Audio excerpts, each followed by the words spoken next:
a lot of the entrepreneurs that fail because they stop too soon. Again, I don't know where that comes from. I've seen it and I've read it in multiple books. This is like there's something called 3 feet from gold or something like that, where they're trying to drill for oil and they're only 3 feet away from oil and they stop. Same concept, yeah. You're not gonna know it all. Do not, if you go in here thinking you know it all, you already fail. So do not. I would rather just go get a job somewhere. You're gonna fail. You need smarter people around you that can help you with the thing you don't know. I couldn't tell myself that I was going to succeed, but I knew that failure was not an option. So I feel like it's a different mindset. Again, I don't know if I'm gonna make it or not, but I'm not gonna fail today. That's how I ended up in the middle of Kansas, middle of the US. Up until then, other than Superman and Dorothy from The Wizard of Oz, I had no idea what Kansas was. So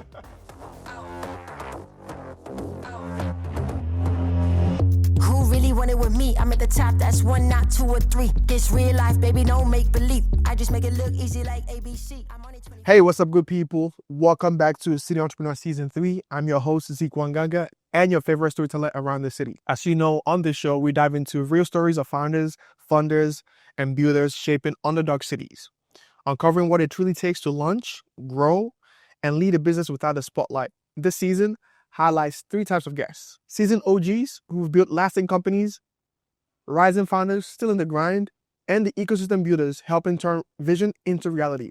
Now, there's no BS on this show, just real people, real stories, and practical insights you can use. My next guest, as usual, I'm always excited, but for this one, I think you guys might be excited more so than I am. Over 200 million pets live in the US households, but more than half of their owners skip vet visits. And over 50% of vets report burnout. A big reason, most clinics are still running on paper. My next guest felt that frustration firsthand as a veterinarian, juggling patients, paperwork, and inefficiency. So he built Scout, a Kansas City-based startup that's replacing outdated systems with clean, intuitive software now used in vet clinics across the country and even abroad. He's not just fixing workflows, he's making care better for vets and for the animals we love. Please help me make welcome the one and only Gonzalo. How you doing? thanks, Zeke. Good, how are you doing? Good. Welcome to the show. Well, thanks for having me. Man, you came ready with the outfit. I'm ready. I came straight from the hospital and I'm going back there after this. So Wow. Yeah. So for those who don't know you, I know we have a little bit of history since last year. We were both on Pure Pitch Rally. Yeah. We had a great time pitching our companies. And I always say this, I was cracking up backstage where you were like pitching, because I was like, man, this guy, you got to wear with words. But for those who don't know who you are, just give us just a brief bio, kind of your journey, where you're from, how you got here, and kind of give us a round, bio of yourself. Absolutely. So as you mentioned, I'm Dr. Erdozain, the founder, CEO of Scout. Yes. I grew up in Paraguay, but I was born in Argentina. So born in Argentina, moved to Paraguay with my family, came here. I'm not going to date myself, but a long time ago for my undergrad. Right. Funny enough, my background in undergrad was all graphic design, 3D animation. So that's really what I wanted to do. Graduated, worked at an ad agency here in Kansas City. Long story short, 2008 happened, market crashed, went back to vet school, got lucky, got in, finished that, came back here. And I found myself, like you mentioned, just working on paper. And then sort of that got things going. I started a spreadsheet. That spreadsheet then turned into an application after meeting the right people at the right time these past few years. So it's sort of like a sequence of fortunate events, I should say, that led me here. So I'm still practicing. And like I mentioned, I'm going to go straight back there after this. Yeah. And running Scout. So it's sort of that balancing act of doing both. That's right. Before we go into anything, Messi or Ronaldo? Messi. Oh, you're going to annoy some people. Am I on the wrong place? No, you're not on the wrong place. I'm just saying. It's neutral ground for now. It's neutral safe ground place. until the World Okay. Cup. a neutral ground until the World Cup next year. Yeah, I didn't think neither one of them would make it to this World Cup, and here we are. But I know It looks like they're both gonna make it. They're gonna make it again, and it's like I don't. Messi's not retired, is he? He's still in the team. He's still playing. He's still playing for both. Yeah, so Wow. Inter Miami and Argentina, pretty much. Yeah, Dang, those old heads. They don't want to retire and let other I know. the goats. That's how I was until I started pulling my hamstring every game I played. Then you realize, yeah, I should probably retire. You should retire. Retire those boots up. But tell us a little bit about, kind of how did you even like come into the US? Like, so you were born in Argentina, you grew up in Paraguay. What was that journey like? Like, what was that? What was that like? So it's again, that's another interesting story. So growing up in Paraguay, we went to an English-speaking school. Okay. So I knew that when I graduated, my goal was to come to the US. And at that point, I was really into 3D animation, just because being a veteran in South America meant really having no career. It was a very limited career. Right. So my goal was to graduate high school, come to the US.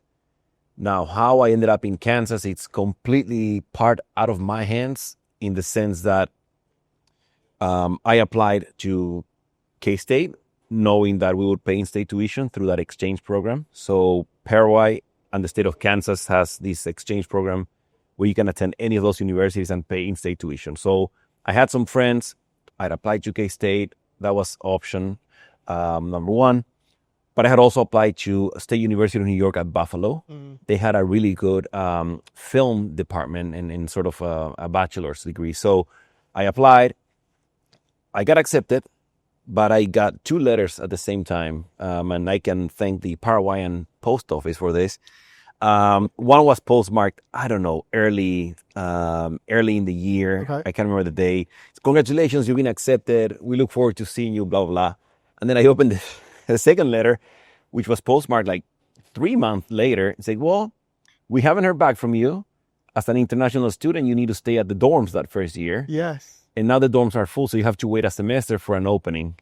And so I was like, okay, I guess that makes my decision. K-State it is. Right. And that's how I ended up in the middle of Kansas, middle of the U.S. Up until then, other than Superman and Dorothy from The Wizard of Oz, I had no idea what Kansas was. So that was, I sure enough found out that first winter how cold it gets. That's right. So, but that's how I ended up here, yeah. So you apart from Clark Kent, you didn't know anything about Kansas. Absolutely nothing. No. This is pre-internet too, so I had to right. get the map out and look it up. And What was the most? Because for me, it was getting to Kansas. So I drove from Houston. I was driving from Houston, not me. I couldn't drive all the way down to Kansas. And the most shocking thing for me was all the cornfields, just the fields. yeah, What was the most shocking part of you coming to Kansas from what you've seen on TV about the U.S.? that's a good question. I don't know, because I hadn't, like, what I had seen was all the movies, right? All the bad things happen in New York, all the alien invasions, everything's there. So there were no tall buildings, number one. It's just a flat place. At least Manhattan is just flat as can be. That's right. Pastures. I do remember the first thing that shocked me is living at the dorms. We had to eat dinner. I think they closed at 6:30. So we had to eat dinner before 6:30. Yes. In South America, we call it merienda or like tea time. That's right. At around 4 or 5, that's like snacks. Our dinner is like 8 or 9 at night. Sorry. So I was like, ooh, that's going to be a tough transition.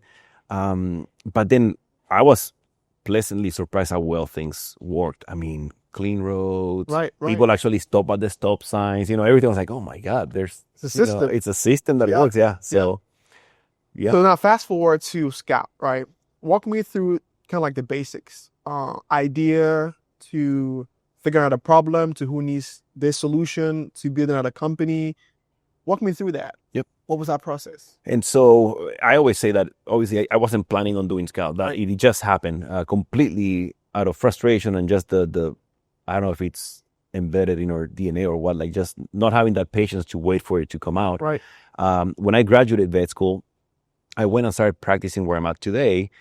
We are an AHA accredited hospital, so there's standards that every hospital meets, and then with AHA you have a certain additional standards. One of those is if you're sedating or anesthetizing a patient, you need a record. Right. These records are a double-sided sheet of paper right now. In about 75% of hospitals, And so I found myself, one, I can't write my handwriting. I'm not going to lie. There's no way I can write something and then pretend like I can read it. And two, it just wasted a lot of time. We were spending about 10 minutes filling those sheets per patient. You have 3-5 patients a day on your surgery days. Right. And so having that little tech background, I'm like, I want to build a spreadsheet. I grabbed my computer. I built a spreadsheet in Apple Numbers. I had the anesthesia planning and monitoring and the dental charting. Right. And we used that for about 5 or 6 years. So looking back now, that was my original MVP. That was truly the product that we were using and testing and adding features and taking features out. So by the time I decided to register the company and start the actual product, we had already a few years head start compared to if I had just grabbed that piece of paper. Okay. And again, those 3 years, I registered the LLC November of 2021. That summer, after having met, again, the right people at the right time, we did a friends and family round. We got enough money to get our MVP prototyped. Right. And we just started working on it. So that's officially when we started working on Scott. It was summer of 2022 when we started that development of the prototype. So talk to me about the pain points for the end user, which is the pet owners. What does that clunky, paperwork, what does that do for the end user? What's the pain there that you realize this is much more than just, we need a spreadsheet. Yeah. We need something that works. What's that pain point? So there's a few things. Definitely the time it takes. So anesthesia is already one of the most stressful parts of our days, right? We've got the lives of the patient on the balance, but we have to prepare for all that. Right. And once that gets rolling, it is a roller coaster. It doesn't stop until the end of the day when they're checking out. You go in and then you're like, oh, it's 5 o'clock. So a lot of wasted time for things that we could be doing, preparing, doing other things.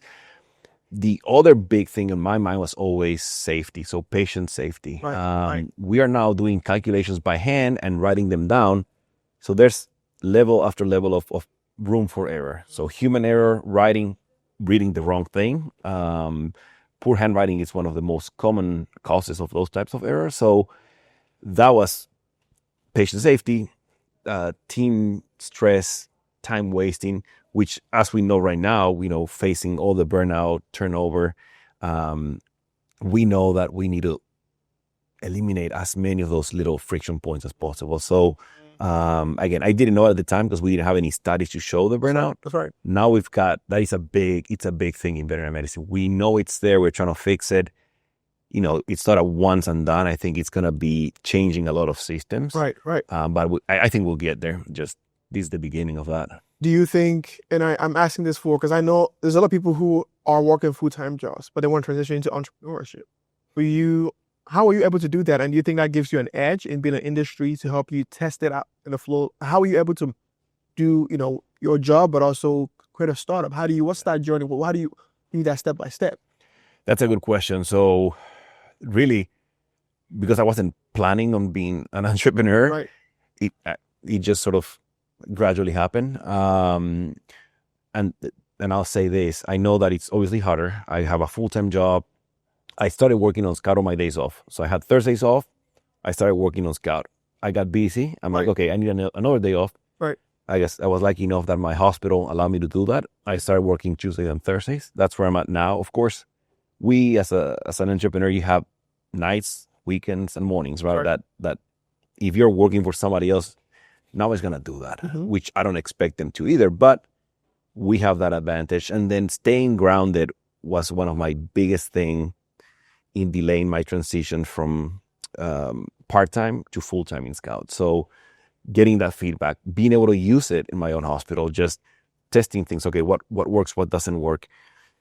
Being able to design the product in a way that really works the way that we work, as opposed to me thinking that it should work that way and it's the opposite, right? That's right. So even as I transition to Scout full-time, of course, I have a lot of connection, personal friends and all that.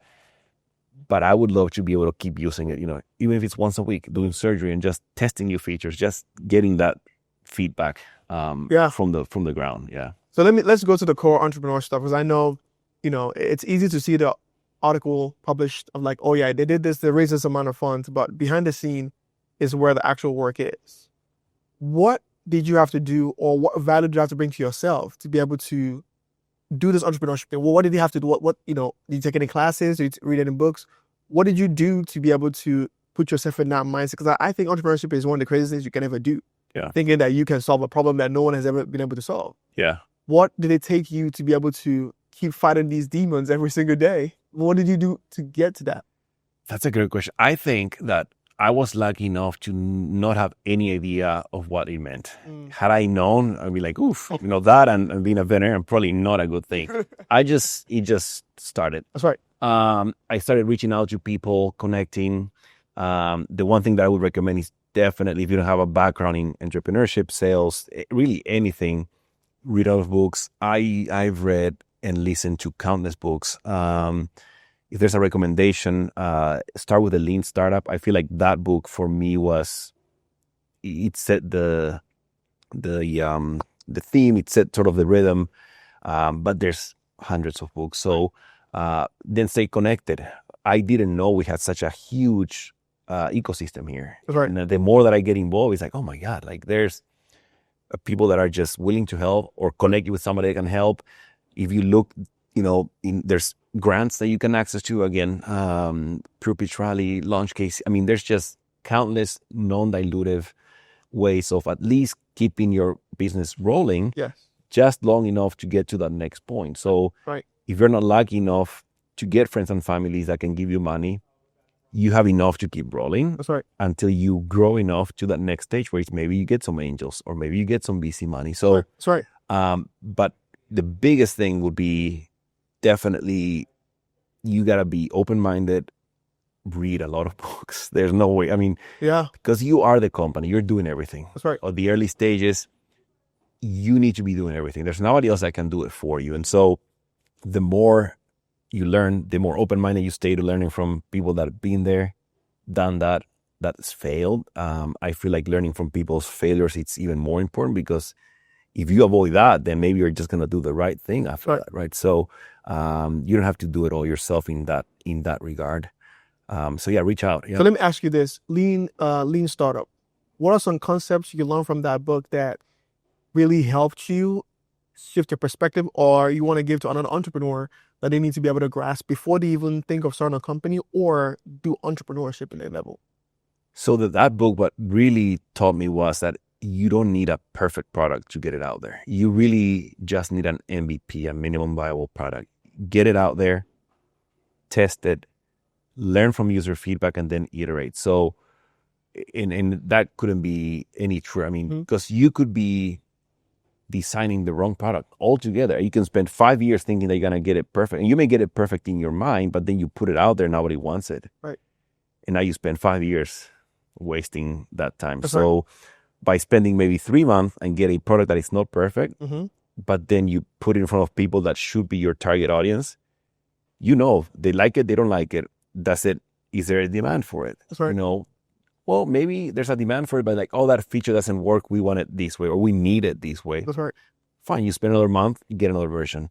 And so you can learn and do a lot more that way than trying to get it perfect that way. And a lot of entrepreneurs, they want to get it perfect and never do. So they never release anything. That's right. Which doing nothing, it's even worse than getting it wrong the first time. That's right. I feel like. So I want to give this example. I have I'm not going to share the insurance name because they don't pay me. So I have an insurance that lets you plug in tracking your speed, your brakes. Yeah. You have to plug in your car, right?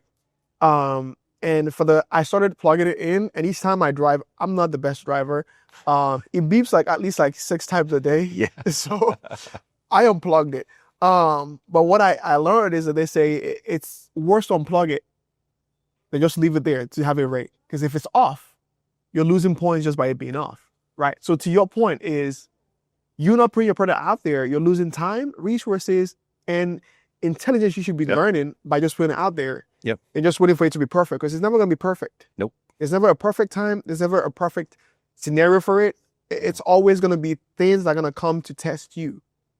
Yep. And that's exactly it. I mean, it shouldn't be perfect, and it's never going to be perfect. It's never. It's got to face it. And Right. so the sooner you can start iterating and adding or refining, the better, because at least you're refining something that there's a demand for. Right. Yeah. So let's Lunch Casey. I know you mentioned that. How has that been? Community of Lunch Casey, being able to be in their cohort. How did you even get to that? Talk about like their resource and the importance of having that, because shout out to Lunch Casey for sponsoring this episode, by the way. So I'm not gonna lie. So these past,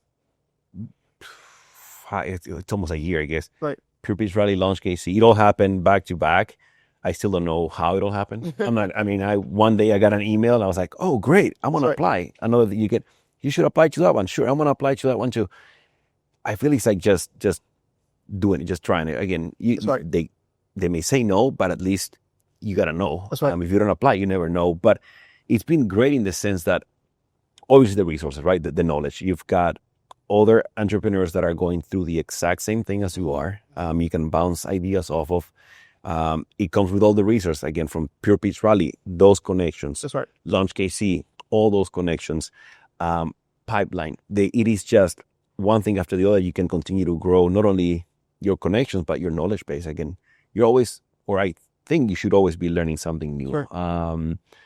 Every time I get asked for a meeting or an intro, I will agree to meet anybody at least once. Sorry. And my thought has always been since day one, worst case scenario, it doesn't work out. There's nothing there at that time. But best case scenario, again, I meet somebody new. That's right.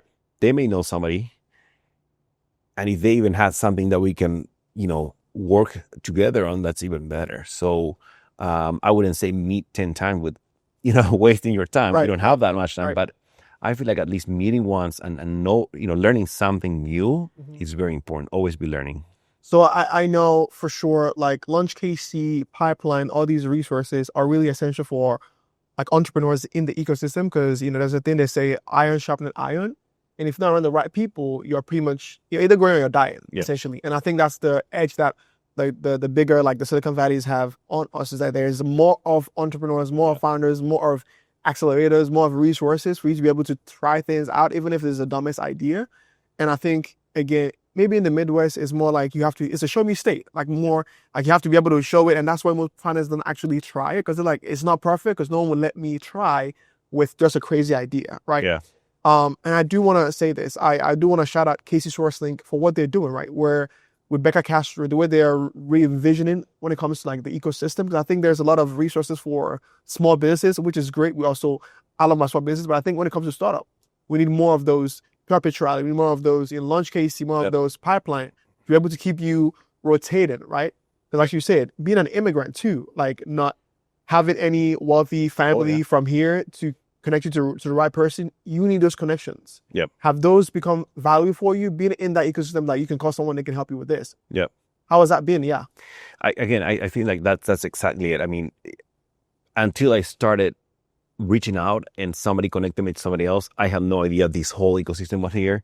And to be fair, especially for those early, really, really early days when you're like, even just a concept, you're just proof of concept, or you have a thought of an idea, Tech Venture Studio, so Digital Sandbox. That's right, Digital Sandbox. That's right. Just apply. You can apply. I think they do quarterly applications. You can go pitch.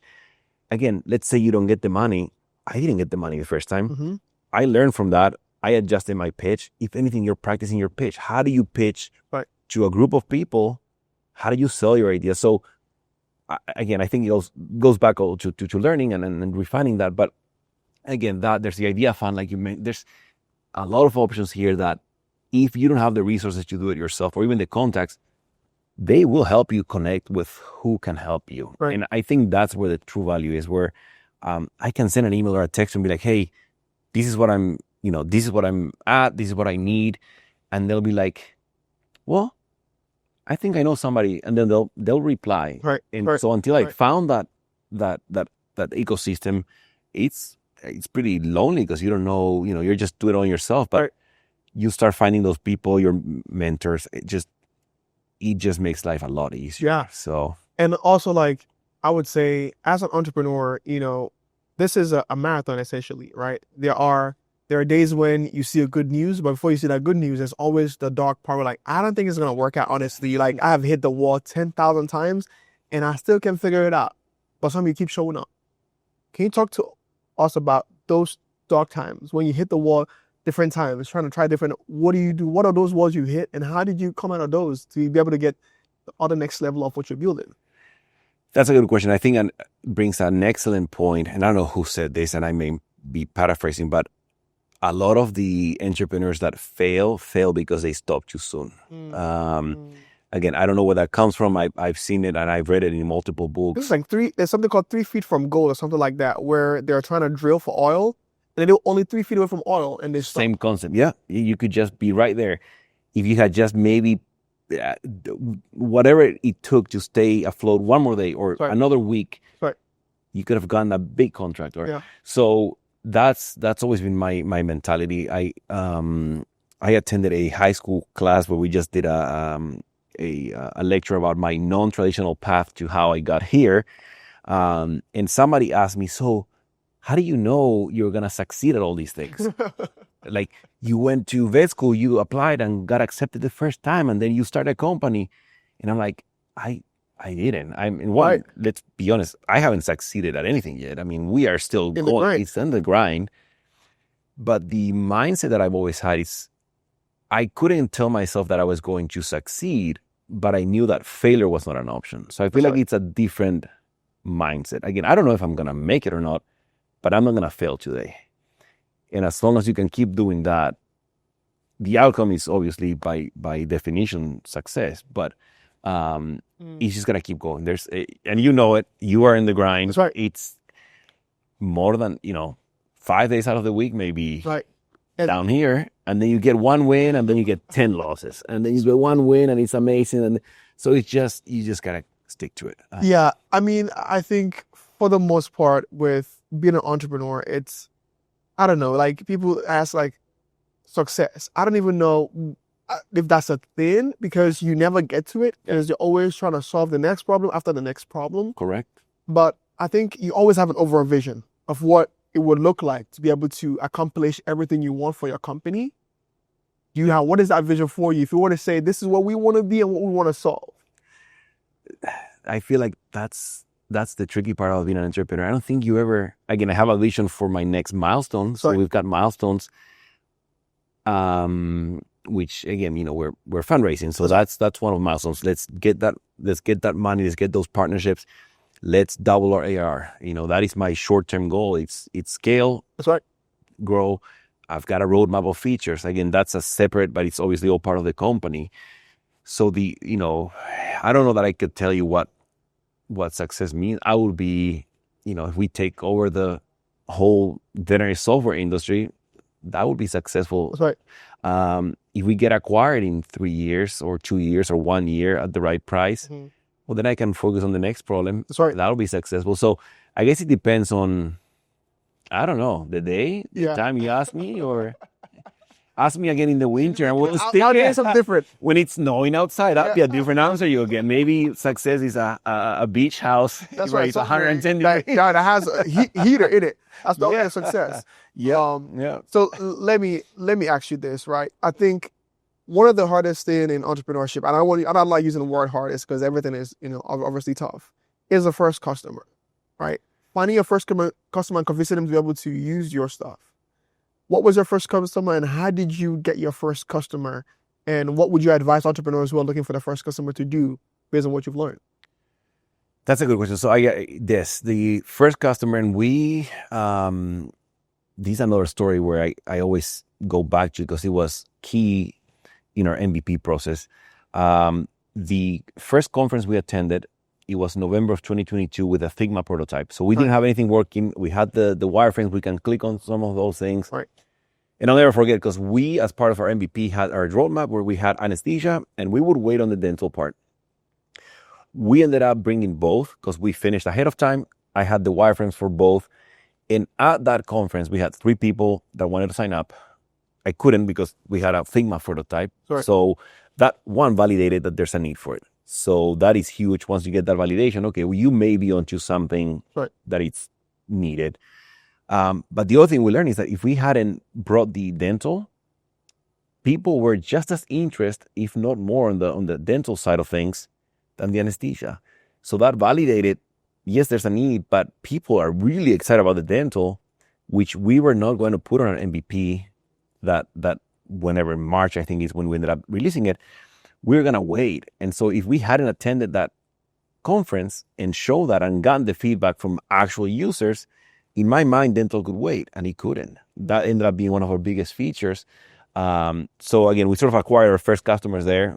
They had to wait until March when we released the product. But again, learning that dental was a big thing pushed us to we had a big push on that. It was December, January, February to get that MVP. We had to get that dental on there. So I feel it's just getting it out there. Mm-hmm.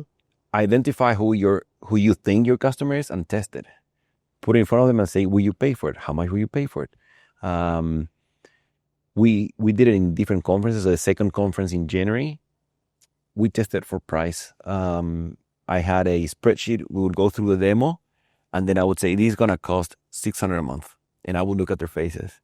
And so we're like, they go pale white. We're like, oh, that's too much? And just, yeah, okay, well, what if it's 200? It's like, oh, that's better. And so just play with that. Gather info. There's better ways of doing that now, of course. Right. But as an early startup, that's what we did. So just get it out in front of your customer and they'll tell you. Today, we are at the Kansas City Veterinary Care to talk to one of Scout's customers because, as I say on the show, as a startup, you need revenue. And one way to get revenue is to get customers. And how do you get customers? Is to validate your product. And Scout has done that successfully. The question is, how do you get your first customer? How do you even know what your customer is? So let's go in and talk to Gonzalo and his first customer and see how they got here so we can see what we can learn from it. Let's go. What's up, Gonzalo? Hey, Zeke, how you doing, man? Good to see you. Good to see you. How you been? Good. Thanks for coming. So where are we at today? We're here at Kansas City Veterinary Care. This is the place where I spend a lot of time. Yeah, so is this your first customer? Or so what number is this in your customer lines? Good question. So yes, you could say they were the first ones to try the MVP. So okay. Yeah, we used that spreadsheet for about 5-6 years here. Wow. So and you work out of here? Yep. I've been practicing here for 11 years now. 11 years, okay. So talk to me about this. In the intro, I kind of talked to him about as a startup, the most important thing is to find a customer. And before that, you have to find who your customer is. How did you find who your customer is, and how did you get to have them be your early adopter, to be the first one to try it out? So that's where I think we got lucky. So me being practicing and being able to play with those things, we knew we needed it. That spreadsheet sort of validated that. And then once we released the MVP, they had to suffer through the bugs, but we did it. Yeah, we got through, and that's the best way of getting that feedback. So, was it pretty? The MVP? How pretty was the MVP? Another question. Do we want me to answer it or on record? Over? It was amazing when we released it. Looking back now, it was an MVP. Let's put it that way. That's what it should be. I definitely, because I know you have a doctor who actually we want to talk to today. We can be able to showcase how this platform works. I'm looking forward to meeting him as well. Yeah, because I think this is space as well. Let's go with it's Dr. Deal. This is Zeke. How you doing? Nice to meet you. Thank you for having us in your space. I know you got a lot going on. You're a busy man. I think me and Dr. Paul Deal will go upstairs and chat more. Perfect. Thank you. Yeah, let me know if you need anything. Absolutely. Good to see you.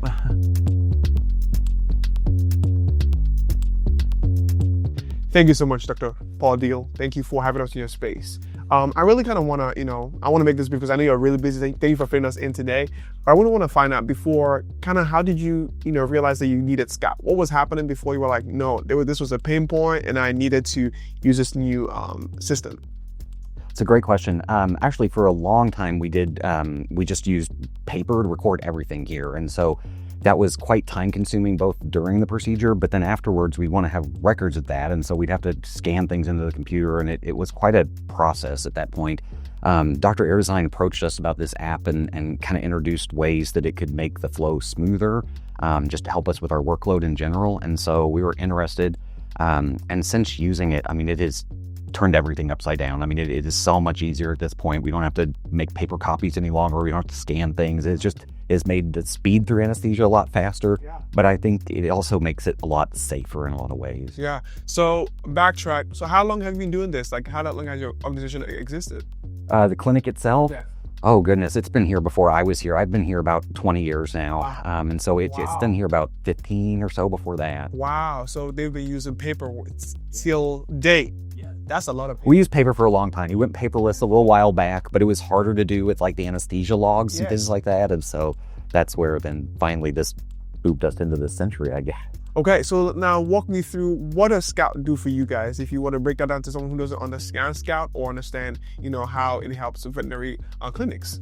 I think it depends to kind of who's using it, because it does help us in different roles at the clinic. I think it helps me a lot in terms of it just puts everything in one place that's pretty easy to look at. And so it'll show me like an area where the patient of the day, all the records are there for that animal. And so then it'll give me like the options for the drugs we want to calculate, the medications for surgery we want to use both before and after. And that way they're in that log, and anyone who's getting ready to draw those up or give those injections can see what I've chosen that day to use it on an aesthetic plan. And so I think it makes it easier to just keep everything straight. We don't have to worry about errors in people's writing in one column versus another, or the way things are written down. So I think it helps me a lot in those ways. It also helps me in that there are definitely aspects on Scout where it monitors like their vital parameters while they're under anesthesia. So kind of how their heart's doing, all their breathing status. And so there are moments where I'll have to make a phone call or be away from the patient. We always have someone monitoring anesthesia, but it always makes me feel a little better if I can watch those variables too. And so anytime I'm next to a computer, I can see anything that's going on with the patient in real time. And I think that makes me feel a lot more comfortable while I'm doing a procedure. I think in those ways, it helps me a lot. And then it gives me the ability to easily go back in time and look at previous anesthetic episodes with those animals in the years before and see if things went well or tweak things if we need to. I think other aspects of it are wonderful for the staff, especially like the technicians, because before they would have to chase us around for drug doses, try to kind of understand our scribble writings depending on who the doctor was. And this way, I think it puts everything in one place so that they can see very clearly what's needed and then what things to monitor as the anesthetic proceeds. So I know, like what you just said, it's so hard for you to go from your old system that you're used to a new system, right? For you guys, did you guys just jump into it, or did you stair-step it? Oh, we did jump into it pretty quickly. We had Dr. Erdozain here a lot to help us. We were some of the early adopters with it. And so in the beginning, he would help us implement it and then kind of gradually work our way through understanding different aspects of the program. And as the years have gone by, I mean, the program has really expanded in so many ways that I think it would have been much harder to just start using it now. But I think I've been using it long enough that I guess over the years, it's gradually made sense as new things are implemented. Were you ever thinking, why didn't this exist before? I mean, yeah, now that I've seen it in the way it works, it is amazing that someone else hasn't come up with it sooner. Personally, I am not very great with computers and electronics. And so, I mean, the fact that I've been able to use it also speaks to how wonderful it is for your average user to be able to understand it and make it work. But no, from my perspective, it's rocket science. I mean, I would have never been able to think of such a thing, but seeing it work, I mean, it's magic. And I never knew I could, I worked this well with such a program. No, thank you. I mean, thank you. This is real customer validation of like a product. So, and the fact that you said that it's easy to use, because I know that's a big thing too. Technology is huge in the sense that you have to learn all these different steps. And for you, it was easier for you to use, even though you don't know anything about computers. So that's great to hear. So thank you so much. Is there anything I'm missing out on that I didn't cover? No, I don't think so. I'm just glad you're shining the spotlight on this app. It's made my life here so much better. I think it's helped our patients and our staff so much. And I hope it can do the same for so many others out there. Yeah, no, thank you so much, Dr. Paul Daly. And we'll be on our way, but thank you. And then, we'll spread the word. Thank you. Sweet. What was I would say, surprising or toughest thing you did that you were not prepared for? Either pitching your company or talking to someone or being someone that you didn't know, like you just shut up and had to learn it on the spot and figure out like, this is what I had to do. Like, what was one of the challenging things you had to think on your feet that should have been a failure, but maybe it turned out to be something great? That's a good question. I feel like sales overall in general. Right. I had no background in sales. The only background I have is just doing it for the last 2 years with Scout. But right. That is one of the toughest because there's so many moving parts to it. You then start learning, it's just not, you're not just talking to somebody and selling.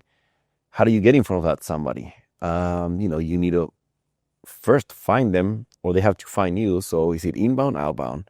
Are they going to schedule them, or is it a meeting? Is it a discover meeting? Is it an intro meeting? What's your sales cycle? There's so many moving parts. The more that you learn about it, it's like, oh my God, of course there's a reason why that's a whole, career. But to me, sales was, and still is the toughest part, because it's something you have to learn on your feet as you're trying to do everything else. Yeah. I think sales definitely is. I tried to intern for like a sales, I would say coaching company when I was in college. And they gave me a stack of 20 companies to call.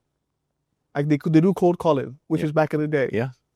And I kid you not, the first number I dialed, I could not say my name. I was stuttering so bad, I couldn't say my name.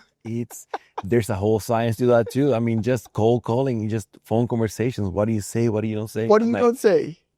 It's sometimes that's even as important. Yeah. Because I mean, as an entrepreneur, you pretty much, honestly, the best way to sales is not cold calling. That's the worst way to do anything. It's more relationship building of like connections, mutual connection that connects you and sit down. Yeah. And I mean, the pitch you do on stage is not even when you start your company. Yeah. It's the ones you have a coffee, the one you have like lunch, you want to have a dinner. So those are people who really want to know more about you, right? What would you say is something that you learned? Because I know you're raising funds, right? Are you pre-seed or you? It'll be a seed, so it'll be a seed round.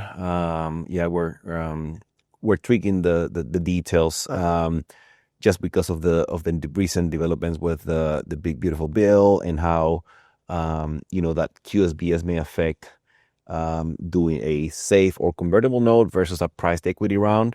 Our investors could potentially benefit from doing a price equity. So we are in that stage of looking at those details, but yes, we're actively fundraising, just again getting the funds that would allow us to scale as fast as we know we can. Yeah. What is the oddest questions an investor have asked you? They never thought you never expected coming from them. Something like you like. I wasn't prepared for that. That's a good question. I haven't had many. Yeah. Most of the investors that are committed, I already knew. Right. And again, I've been lucky enough to know them since day one. Funny story is when I started looking at how do I even build this thing. I have no money, no connections. I literally Google, how do I get money for my company in Kansas City or in Lee, whatever. I can't remember what the exact term was, but it's like, how do I get money? Because obviously that's one of the things we need. That's right. And I don't know why, but the first I think the first Google or second was Casey Rice Fund. And I'm like, okay, I'll click. So I clicked and I email. In like 5-10 minutes later, I get a reply back from Liam. And that was my first connection in this sort of environment. Wow. He's like, well, obviously we're looking at companies of this and that, but what you should do is maybe reach out to this. And so that's where the connection started. And I've developed relationships with Casey Rice Fund, Grow Kansas. I mean, the local I've done there, some really informational programs they have about fundraising and running the company.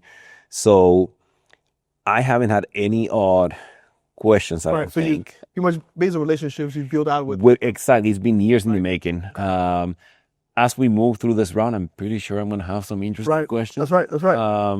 I'm going to save those. I'm going to email them to you because I can't think of anything, at least not yet, that I found. Have most of the investors been from KC, or you have a lot of outside investors too? So right now it's mainly here from the Kansas region. We're in the process of, again, outreach, trying to set up the official pitch. But as I've come to learn, Thanksgiving, December, really bad time to raise. And then summer, especially now where people are still on vacation. Yes. A little bit slower too, but we're in August, so hopefully things will pick up soon. Yeah. What is your elevator pitch to investors? If someone's watching right now trying to understand what the value of flight provision is, what the market is, because you already have customers. Like what's the... Yeah. So obviously it depends on who we're talking about. My brief elevator pitch would be, we're trying to bring up the standard of care of pets, that side of things, to the same standard as humans. Our application will improve patient outcome. It's going to make procedures safer, and it's going to save a lot of time for those teams. So it is just that combination of trying to make pet care better, but also help our teams, on the floor, trying to reduce the stress, burnout.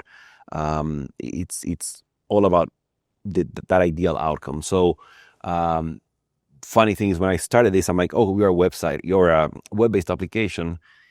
We're not. We're a movement, a revolution to try to get veterinary medicine right up here with human healthcare. We again, our pets deserve the same care, right? We treat them like our kids. I mean, for some people, they are their kids, right? I don't see why we should be lowering that standard due to whatever reason. So that's really what the ultimate goal will be. And again, this is one small step in that direction, I feel like. Sweet. So let me ask this, because I know for investors who are watching, obviously they're probably I'm gonna be the devil's advocate right now. Yeah.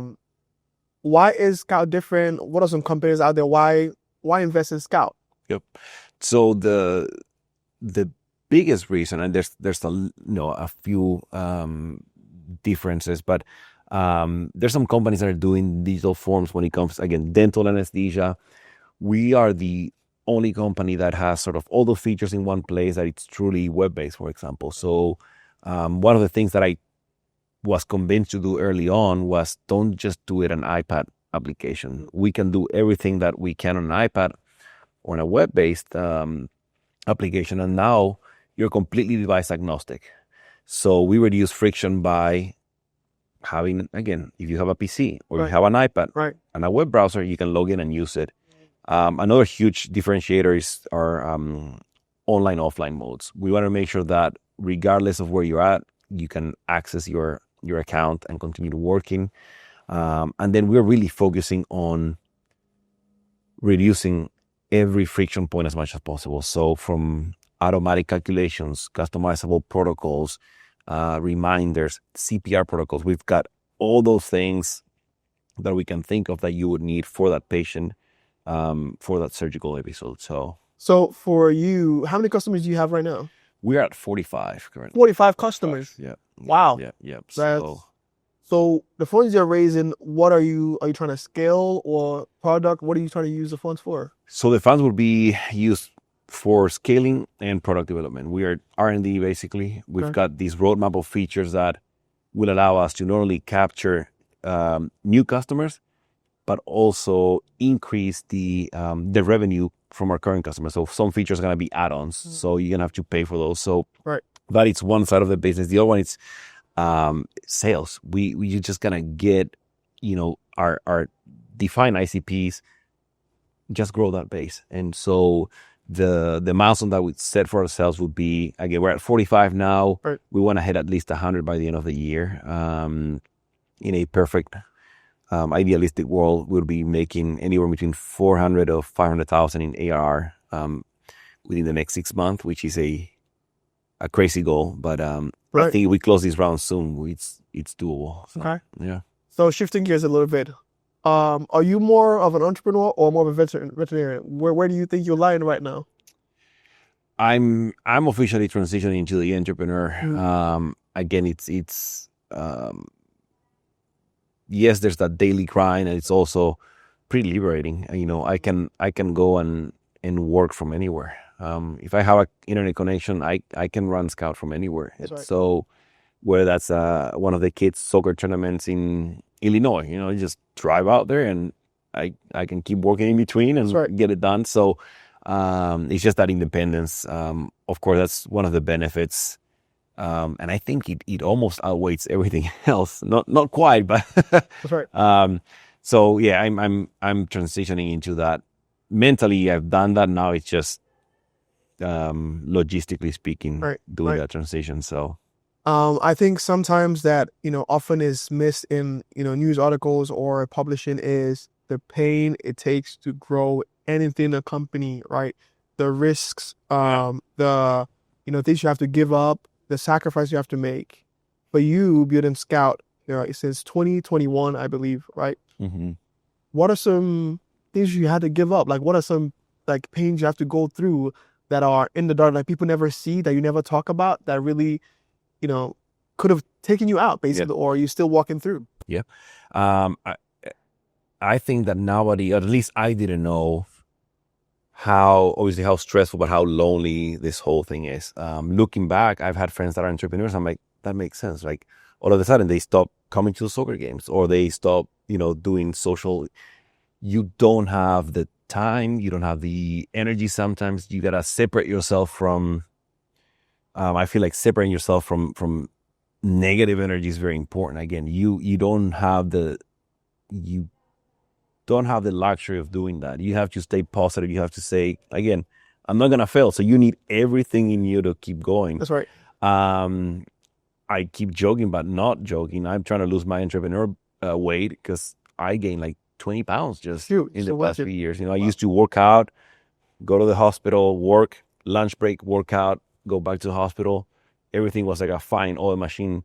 All of a sudden, I find myself doing meetings during my lunch break and doing, getting up at 3 a.m. before going to the hospital, or staying up late weekends. So there's that physical, emotional toll. There's the social toll. Again, you're always busy. You don't have time for, keeping up with your friends, your family.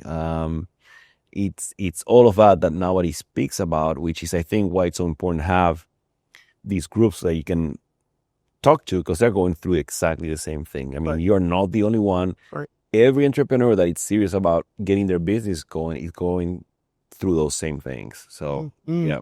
Yeah, I mean, no, I hear that, because I'm actually going to do a video about how, motivational speakers always say you should be an entrepreneur so you can be able to have your own time and be able to create your own schedule. That was the worst idea I've ever heard in my life. I mean, you can, but you don't have that much time. Yeah, that much time, but you have a lot of, there's always something that is calling your name to do, right? Yeah. It's a moving machine, and you are the only one controlling the machine and steering it where it needs to be, right? And, with a machine, there's always parts that might fail, and you have to figure out how to fix it. Yeah. And even if you don't know how to fix it, you just got to figure it out. Yeah, exactly. And at some point, obviously, as you grow, there's people that can help with that. But those early days, it's you. I mean, if something breaks, you got to fix it. If you don't know how to fix it, either figure out or get help from somebody that can fix it for you. Yeah. That's right. Yeah. So you are building in KC. I know you have resources around you. If you were to say things that are missing in KC that would help you elevate your company or get more funding, what is something you think is missing that it's like you're trying to hit it, but it's not like working? What do you think you've been hitting a wall at that would be great to have, but we don't have here at KC? That's a good question. I don't know much, the East Coast and the West Coast, other than that, that's where most VC money goes, right? I mean, there's, I've seen stats about that. I would say, I don't know if recognition or exposure, right? Mm-hmm. When you say, I'm a Midwest company, fundraising, they'll be like, like, you're not in Silicon Valley, then maybe it's not real or serious. Or you're not in New York, then. So I feel like if we get that, I don't want to say validation, because obviously we've got companies that have made it big. Maybe the exposure and access to more options when it comes to money. I think there's a lot of resources. I mean, we've got a lot of smart people everywhere here, a lot of entrepreneurs. So that I don't think we're lacking that. And then I feel like that would be probably it. Like in our case, we're trying to get connected to veterinary professionals that would invest. And and we are here in the animal health corridor. It should be pretty straightforward, and it's not as easy as it seems. So those early days when capital is it's key. I think a few more of those programs would be amazing to have. Have you hit some gatekeepers yet? Because I've hit some gatekeepers that I'm like, I have to. What do you do for gatekeepers? So for me, I'm like, I just have to go around. For sale, like customers, or like just for building your system that is probably replacing someone else's system that already exists, or for getting new customers. Have you hit any of that? Or every call we make, we hit the gatekeepers. Unfortunately, so our sales cycle being, we're literally selling straight to a hospital. Yes. Most of the time they are privately owned, and so it's the veterinarian who's the owner. Sometimes they have a practice manager. Sometimes they're both. And it's surprisingly enough, we are now just getting to a point where hospitals have websites and email. So there may not be an email you can find or reach the veterinarian or the practice manager. Right. You have to go through the CSR.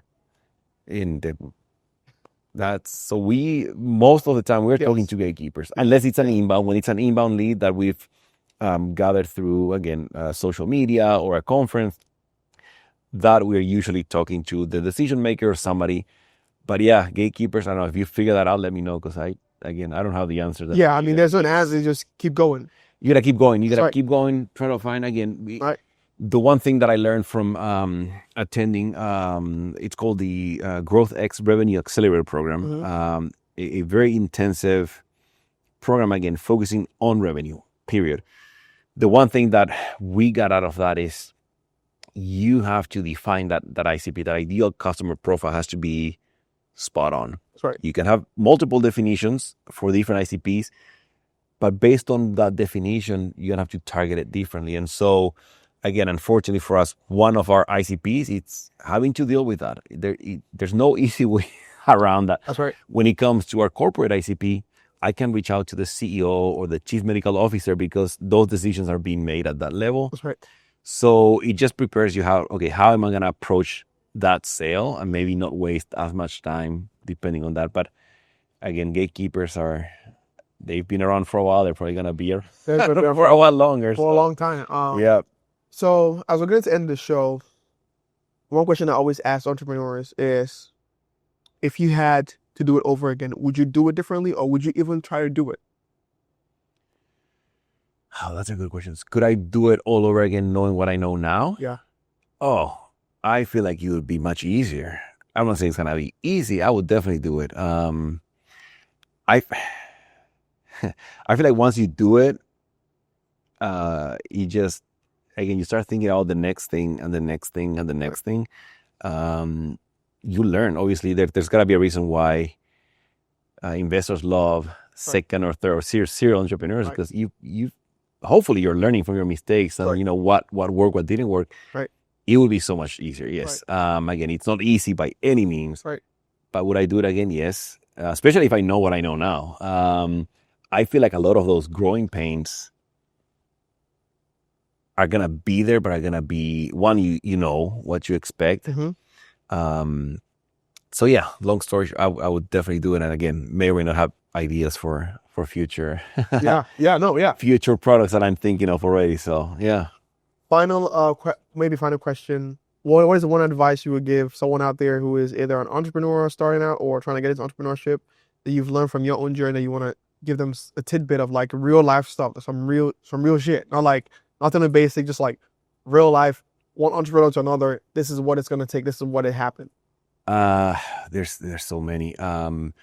You're not gonna know it all. Do not, if you go in here thinking you know it all, you already fail. So do not. I would rather just go get a job somewhere. You're gonna fail. You need smarter people around you that can help you with the thing you don't know. So go into this with an open mind. Always learn something. Again, you're gonna fail, but learn from the failures. Don't keep failing on the same thing over and over. That is probably, and that's, I tell my kids all the time, it's like, just, it's okay to fail, just learn from it, don't do it again. Mm-hmm. Then the failure it's a success on its own right. So those will be the biggest thing, and then move fast. There's no time to waste. Again, that lean startup really set the pace for me. And had I not read that book, I don't even know if I had an MVP, I probably wouldn't be here today. So just move fast, learn, iterate, move fast. Just, you got to keep moving. Yeah. I mean, I think you hit on the nail. I think for the most part is knowing that you're not going to know everything. And the more you get into it, the more you learn, the more you realize that idea I had initially was actually dumb, because that's not what the people need. And I know as an entrepreneur myself, I know that I have ideas every minute of things I want to add to the platform or things I want to change. But the truth of it is, it might not even be value to people who are using it. Yeah. Until you know that, again, that lean startup. Yep. Don't create problems for yourself, essentially. Yeah. But Gonzalo, thank you again for being on the show. Oh, thank you. Absolute pleasure. I'm excited for your company, excited for Scout to be able to scale. And I know that, as you are building this out, being a veterinarian, you have a lot of passion for you being in the industry. So thank you for being on the show. No, thank you. Yeah. It's a pleasure. Always. Glad for having me. Always. Anytime. For those who are watching from home, it's been another City Entrepreneur episode. You know where we're at, Serial Entrepreneur. On social media, Instagram, LinkedIn, TikTok. Oh, we even in TikTok now. YouTube. Search us up. Hit us up, subscribe, share it, let people know. And I'm your host, Zeke Wanganga. And it's been another incredible episode. And I'll see you guys on the next one. Bye-bye for now. I'm dripping, it's working. Around the clock, I get to it. Don't take no breaks, I just do it. Just watch me work, I prove it.